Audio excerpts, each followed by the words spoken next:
Yeah, so basically just a quick word why I'm talking about this tech stuff. I mean, I've been in Spain for 16 years and spent a large part of that time making flamenco dresses for dancers.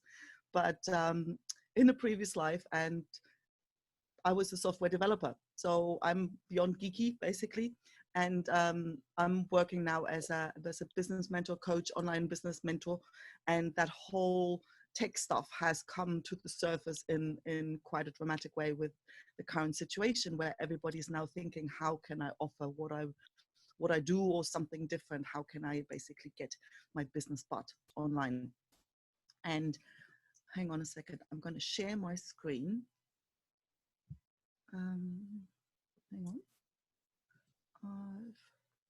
You see, okay, so I can get that here so you get the recording right.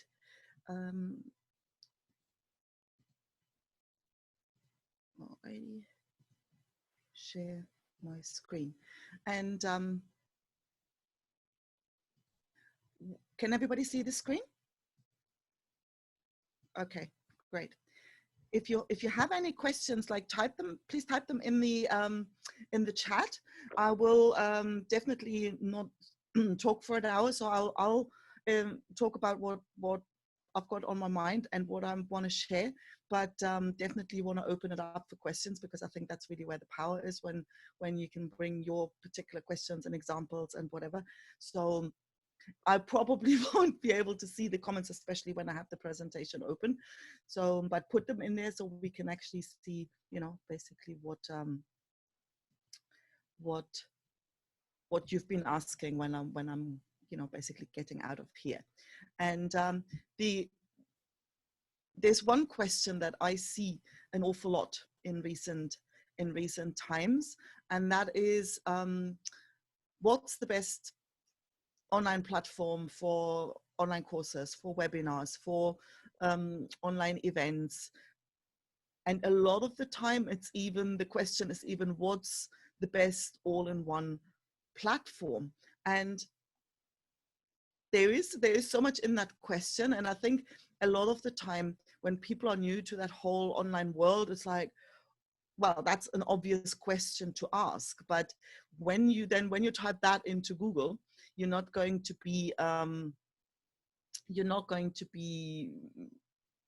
helped a lot, right? So what I would like to share with you is basically how to go about deciding which tool to use, right? So we're gonna, have a look at what to take into account, how to actually know what functionality you need, and what's overkill and what's not enough. And I'm going to quickly mention the pros and cons of the all-in-one platforms, because you can love them or you can hate them, but they have definite pros, but they also have some drawbacks, and they're not, for most people, especially starting out, they're not as attractive as the name might make them sound.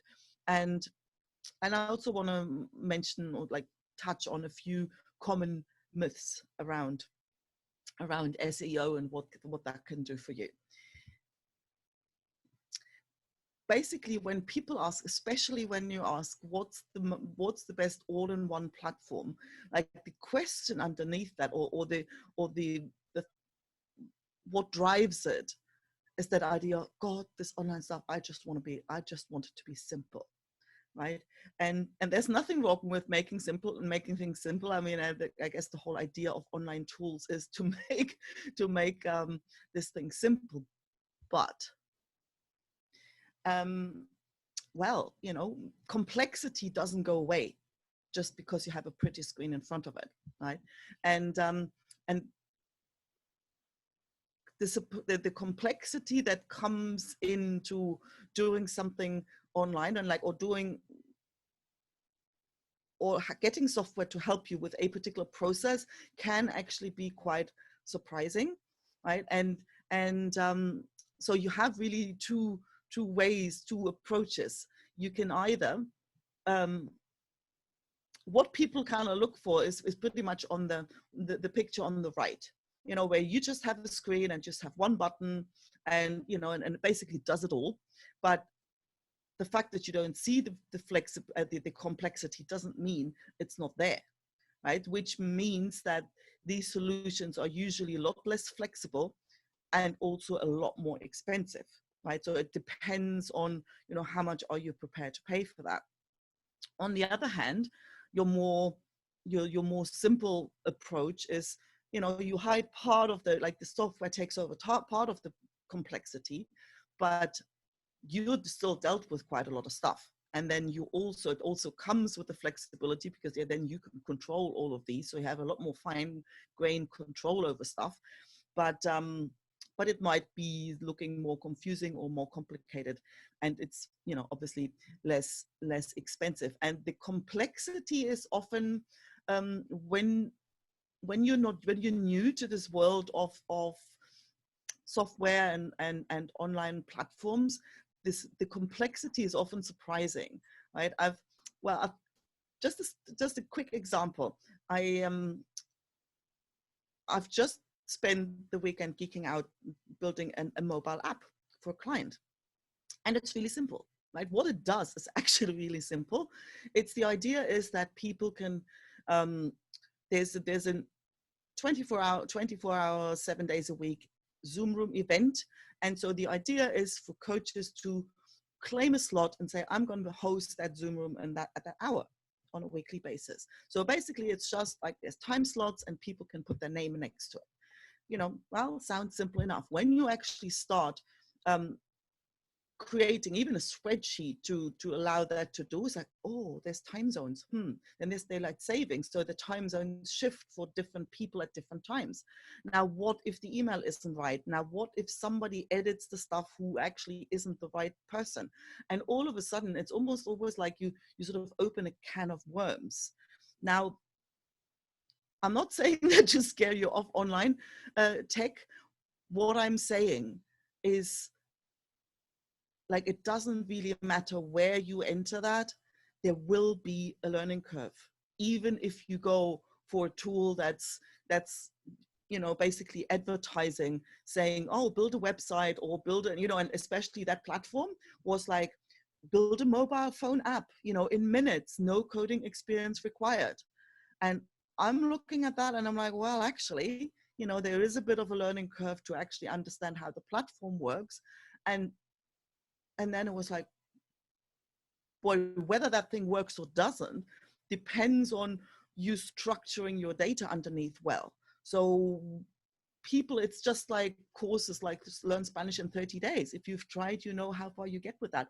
It isn't, basically, people sell stuff kind of and make it out to be simple, because nobody says, well, we have this powerful platform, but it's going to take 6 months to learn, and people will not buy it. So they make it sound simple when, well, either way it isn't.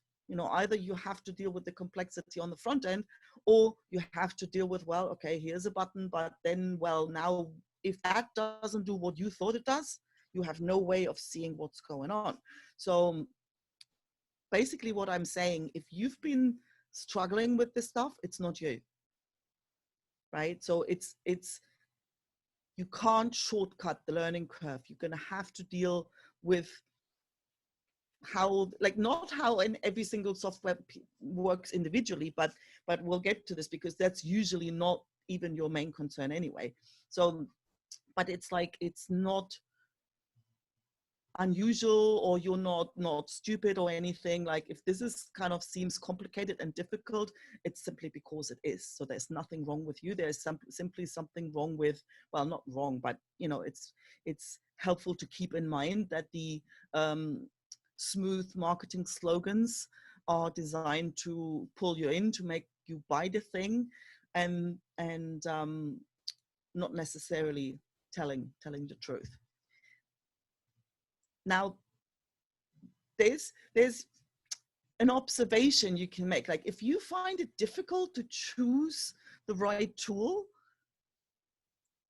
basically what it means that you're not even at that stage. There's questions that need to be answered before that, so that you can actually then see, when you look at the website of an online course platform, that you can actually see whether this makes sense for you or not.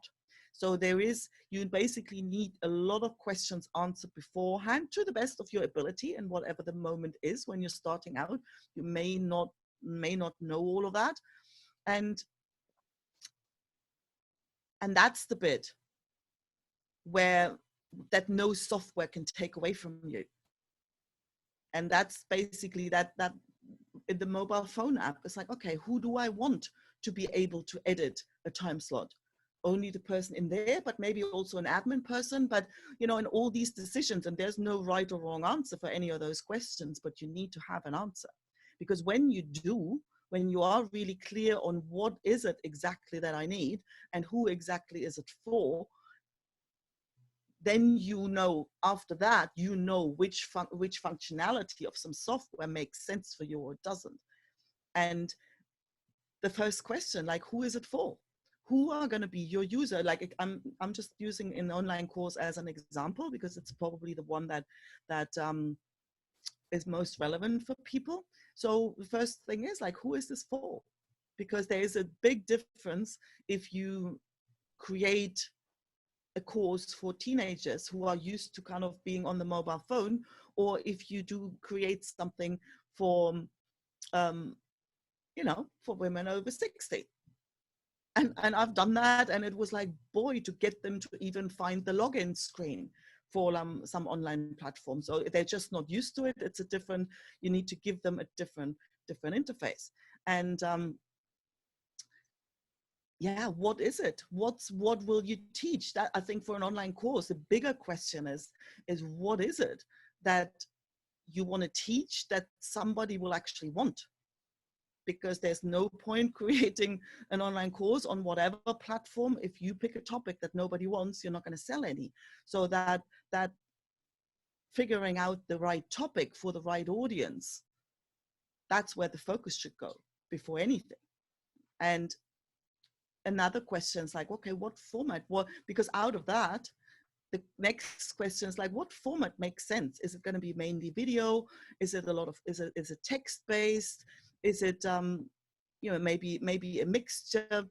Now, how are you going to deliver that content? Because all at once or spread out over time, because you don't want people to get overwhelmed. And there's no right or wrong answer. I've got a website with online courses with sewing tutorial, like how to make a flamenco dress and how to make a buttercall and stuff like that. So there is and I ask people, well, do you prefer have it all at once so you can go through it at your own pace, or is it something that you'd want, spread out over days or over weeks so you don't get this total information overload? And people's answers are sort of half and half, and it's just a decision that makes sense to make consciously. Like in my case, it didn't really matter, because when people want to sew something, it's usually a hobby for them. But say if you have a course that may be part of some kind of professional education where you want, or it's part of some sort of membership where you don't want people to have all the content up front because then they're going to just leave the community, you want that spread out, or you need them to complete one thing before they actually can move on to the next. If that's relevant for you, then you need a platform that provides for that. But that's an important thing to think about. Now, more questions. And we're not even diving in. This is just sort of the surface. What about community? Is this just like, okay, here you've got your videos and do what you want with it, or do you want to have some sort of community? Are they going to be able to speak to you in some form? That actually also influences how you have to deal with VAT and taxes, because if it's just an online product is one thing. That's why you'll see more and more people actually include some kind of coaching element, because then it's a service and it's a different animal tax-wise. I'm not an expert on that, just that. And also completion rates of online courses are about, like, I think the numbers I've seen are around like 5% or something. It's ridiculously low. And I asked on LinkedIn a while ago whether people have bought online courses and whether they finished them and why they thought they did or didn't. And a lot of people responded, and it basically said, well, even if it's interesting, but if it's just me accessing content, there's a good chance it just gets lost in the daily, in the daily hectic.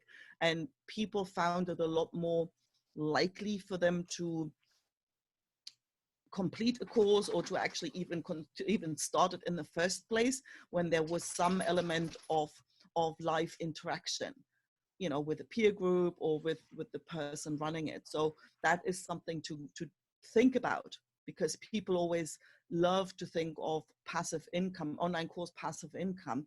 But yeah, so I think I read something, can't remember who it was, she said, well, before you can make money in your sleep, you have to be able to make money while you're awake.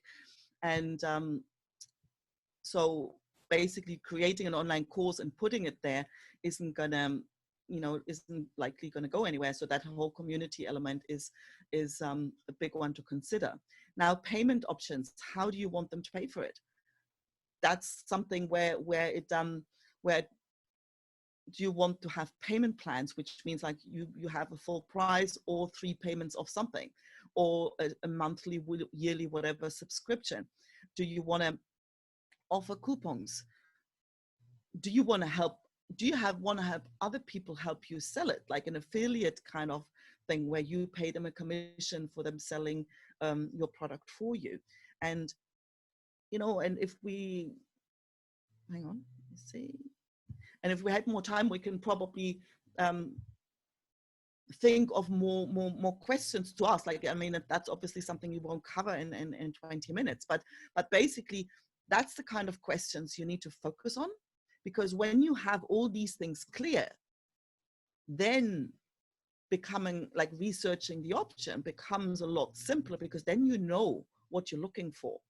And so what you want to keep in mind, I remember when I bought a scooter when I lived in Granada, like, I don't know, 10 years ago. And I was really worried of, being a woman, being giddy, and I had no idea. I'd never owned a two-wheel thing before, but in Granada, it just makes sense with the traffic and all of that. So I decided to buy a scooter, and I was like, boy, I have no idea, right? So I spent like literally 6 months researching, because I didn't want to go into a dealership and they say, oh, it's got the 17-inch wheels and it's got the whatever brakes. And I'm like, I don't know whether I need that or not, right? So it's that part to understand what's actually going on, so that by the time you get to looking at what's actually there, you know what you're looking for. Now, when you start researching for the actual options, and when the question like, what's the best tool thing, and people will respond with all the things that have worked for them, which isn't really necessarily helpful for you, because one of the most important things to take into consideration is, what is it that you already have? What's your do you have a website? Does it live on WordPress? Do you have a mailing list? What mailing, what are you using? MailChimp? Are you using something different? What is it that you already have? Now, the functionality, what is it you need? That becomes pretty clear when you've answered all these questions before, when you know, oh, well, yeah, I definitely want to do whatever Christmas discount things, and I definitely want them to have a payment plan, and I definitely need a community element. Then you can see the list of features of any platform, and you'll see immediately whether they have all the things that you're looking for or whether they don't. So it's going to be much easier to filter out the ones that are out of the question. Pricing plans, that's an interesting one, because they can sometimes they pull you in with, oh, start for free, right? And that's tempting, but there's often, you have to see what the next, like, what are the limitations, like what is included in the free plan, and is that something that covers your needs for now, and then what's the jump up, because sometimes they go up quite a bit. And there's packages that are actually then going up there. Some don't even have a free version for you to try it out, but how much you can pay monthly for your online course platform. It also depends on like how much is the product, how much are the products you're selling. You know, like if you sell an ebook for $5 and you have to pay, you know, 99 or 97 bucks for ClickFunnels, then you're going to have to sell a lot of ebooks before you even get break even. So that's something to take into consideration as well. How much,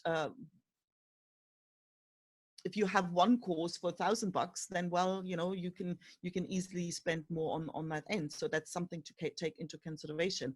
What's included in each of the plans. Something to also watch out for are the payout times. Sometimes some of them say, well, you know, we handle all of this for you, but then we pay you out like 2 months, 1 month, you know, whatever you made in whatever you sold this month, you're going to get, you know, at the end of the second month afterwards. So that's something to keep in mind, whether you're okay with that.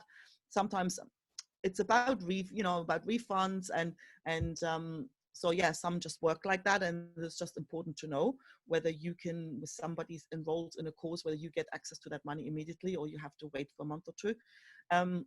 Especially when you're new, check out the support and documentation, because nothing's more frustrating, and that happens a lot with free community-based and free software, where it's open source software, which means basically there's a bunch of developers who get together, who write the thing, but then when it comes, no developer ever likes documentation. So documentation is usually pretty rough or not existent at all. And then when you have a problem, then you're stuck. So you really want to make sure, especially when you don't have a lot of experience, that that they have like chat support, or that they have really good documentation for you to figure out what's going on. And also have a look at what the experience is like for your end users, because there are platforms that are really great for the person running it, but really confusing on the end for the user. And I remember one in particular was called Experience TV, and they had this whole idea with like webinars, and then basically out of that you could sign people into coaching packages or like something like that. And it was actually like really, the concept was really interesting, but when you actually looked how this worked for a user, and I'm like, I don't even know how this works, and people will get confused, and when they're confused, they're not going to use it. So that's definitely something to have a look at, in taking into account like, who are your users, and is this going to be simple and obvious and clear and nice enough for them to want to use it. Now, popular online course platforms, you can do a search, you know, there's plenty of those. And here you've got the three, there's standalone platforms, that's Thinkific, Teachable, where you basically pay a monthly fee, and then you host all your content, but you basically are responsible for marketing it and basically administering it. Then Learn-Lifter, LearnPress, they all their WordPress plugins, which could be interesting if you have a WordPress website already. I mean, you have to be careful with those, because they offer, in a sense that they often say, oh, it's free, right? And there's usually a free version that lets you set up a couple of whatever, but like anything you read, in order to really use it, you have to upgrade to the pro version, and that's a yearly thing, which works out, well, pretty similar to the other ones. So it isn't free either. And then you've got these Kajabi, Padilla, Simplero as well. They fall into those all in one. They basically say, we do the landing pages and you don't need a website. So they basically are the ones that sell themselves as all in one. And I'll get to those in a minute. Udemy is a platform where you might have seen it. It's basically a huge course directory, and you can create your own courses there. Now, yeah, they basically say they market it for you. I'm not sure about that. And also the amount of money you can actually charge. And I think they even have a say in how much you can't even they might put your stuff on a discount, and so you don't even control how much you charge for it. And so yeah, I have my doubts about how much that's worth it, but that's a thing. Now the all-in-ones, basically what all-in-one means, it's, they say, well, why do you want to mess around with a website, a mailing list provider, like a landing page, and and all these, and upsells, and why do you want to have all these different tools that you then have to somehow integrate so they talk to each other? Well, we offer it all in one, right? So we just need the one tool, and that's all you'll ever need, and it's really simple. And yeah, and well, I mean, I've used ClickFunnels for a while, and initially I really liked it, but because yeah, everything is designed to work together. Like, okay, here, sign up for the thing, and then there's the thank you page, and then it guides people there, and then it gives them some sort of other offer, and then it goes into a sequence of emails, but it doesn't do it all for you. Like, you still have to set all that up in the tool. So there's basically ClickFunnels University. So you have to actually spend some time learning how that tool works. It goes back to the complexity image we had before. It doesn't, I mean, it has it all under one roof, which takes some trouble off. And so that all the elements work well together. But yeah, it isn't as simple. The tool gets complex. And on the other hand, it's like, when you ever want, if anything ever happened with you, say for some reason you've got whatever, your card is expired and you don't pay, you sort of miss, like, they cancel your account. And if your entire business lives on that, or basically if they go bust, if your entire business lives on that, it's like they've got your business hostage. And I personally don't like that at all, right? It's that whole, like, you hand over everything to them. And I also found then, if you wanted to change, pull out of ClickFunnels was a nightmare. To basically get everything out of my website from everywhere, to basically pull out from there, was really, really complicated. And they're usually, well, yeah, it's a huge chunk of a tool, and they're expensive. Like, you have to sell, like, the cheapest plan, the basic plan that doesn't really let you do much, is $97 for Kajabi, or even more. And ClickFunnels, and then they start going up from there. So if you sell enough courses, and if you have enough of a high-end product to say, well, actually, yeah, if I sell one, then that's worth it. But if you sell something lower priced, like, you really want to look twice whether that's worth your time even looking at, because it's going to have a lot of functionality that you won't need, and you pay for it, and you still have to deal with the complexity. So it isn't as promising as they might make it sound. Now, SEO, search engine optimization. It's a question that comes up a lot from, especially from new people, where it's like, oh, I've got this website, I've got this course, but nobody's buying. And yeah, and I think search engine optimization, I always compare it. It's a little bit like athletes and doping, so the athletes come up with some way to dope themselves, and then the authority, the scientists, they catch up, and then they can detect it, and then they have to come up with something else. So it's a bit like Google wants to offer you content that's relevant. Like, when you search something, they want to come up with results that are relevant. And now Google always finds way to determine what's relevant and what isn't. And that changes over time. As people get smarter, Google catches up. And that whole idea that was like 10 years ago, 15 years ago, well, you just have your keywords there. Now, that doesn't really do much for you anymore. And then you just put something into the description. Well, no, all these little tricks aren't doing as much for you, because Google is smarting up. You can't trick Google into thinking your content is relevant because you type some keywords in a field. So it's a lot more, and you can't go and get your thing on a link directory, so you can artificially create links to your site. So Google, trying to trick Google into thinking your content is relevant, that doesn't work anymore either.